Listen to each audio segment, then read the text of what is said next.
Hello gunners, welcome to another video. Today I'm going to be reviewing the Arsenal 2 Luton 0 game. Wasn't the most exciting, but Arteta made so many rotations. I think just getting the 3 points and the job done was the most important thing. Before I get started, I'd just like to ask if you can smash the subscribe button, smash the like button. It really does help this channel out. We're so close to 3k subscribers. Without further ado, let's begin, and I want to start with the performance of Emile Smith Rowe. I was really impressed with him. Obviously, he's an attacking player, so the way he creates is how we're going to judge him overall. But I thought defensively, he was so good. There were so many times he was tracking back, retrieving the ball, put himself into really good defensive areas to block passes made in behind him. Saw him covering for Zinchenko a lot during the game. As we know, Zinchenko is not the best defensively, but Smith Rowe did really well. And I think his pressing as well was top, especially for the first goal. The way he was onto Mpanzu, got the tackle in, and that got us the first goal to start off the game.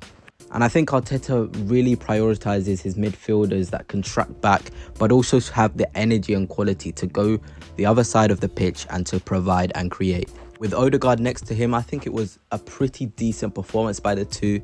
Although the stats don't show we had many duels won in the midfield, I thought it was a top performance by Emile individually. The second goal again came from him finding space, making an underlapping run.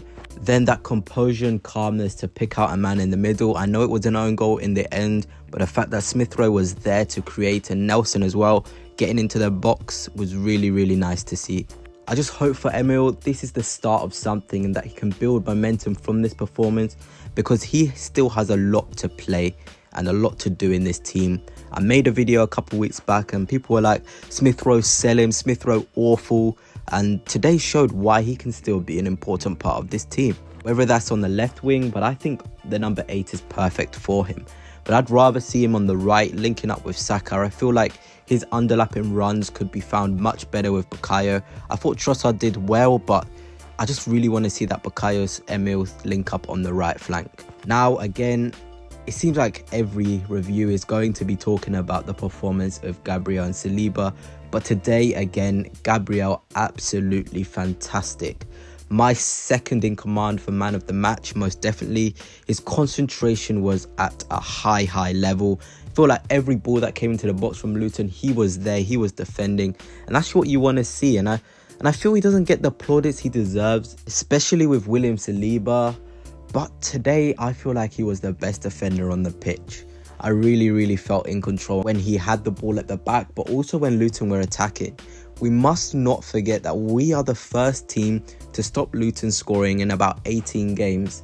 They have been on a run which is the best in the Premier League for scoring in consecutive matches. And again, they come to the Emirates and we completely end that run. Similar to Manchester City, Luton are a scoring machine, and we must not disrespect them, because I think a lot of our fans thought today would be a rollover. But again, Luton showed why they're in this division, and a 2-0 victory, 3 points, a clean sheet is a really positive result. Today also saw the return of Thomas Partey anchoring that midfield.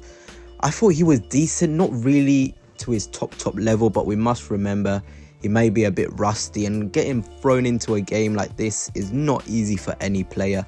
But I think it's important he got those minutes in the tank, because he has a really big role to play in the run-in, and especially in the Champions League against the likes of Bayern and Manchester City if we get through.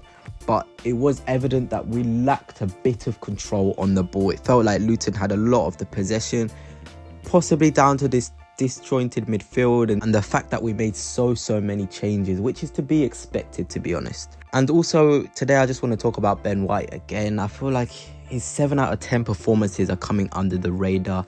Ever since that Dubai trip, he has been phenomenal, and I feel really happy when I see him overlapping on that right flank, inverting. And there was a moment in the game where he received the ball in the attacking phase and he just did a lovely pirouette past his man, and it was just ridiculous to see. Having a centre-back that can invert and also overlap is so crucial, and he doesn't really get the flowers he deserves from, especially from pundits and from rival fans. But us Arsenal fans, we should know the quality of Ben White and how crucial he is to our team. Zinchenko as well came in today. I didn't think he was that good, if I'm being honest. I feel like you had the sense of last season in that there was mistakes in him, which is not what you want to see. We want to see composure, but Zinni didn't show that today. But what I did like from him, obviously, is how he inverted and he made a couple good runs through the midfield, which was really, really good to see. But again, I think these are the sort of games we're going to have to get used to seeing Zinchenko in.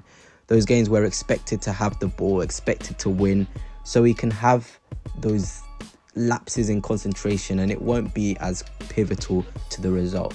But overall, to recap that 2-0 win against Luton, I think it was a sort of game where you just get the job on, you forget how you played and you move on to the next game. With Brighton on Saturday, it's a quick turnaround and hopefully we can see the likes of Saka back, Martinelli back, as well as Declan Rice, because we really need to play our strongest team against them because they are really technically good.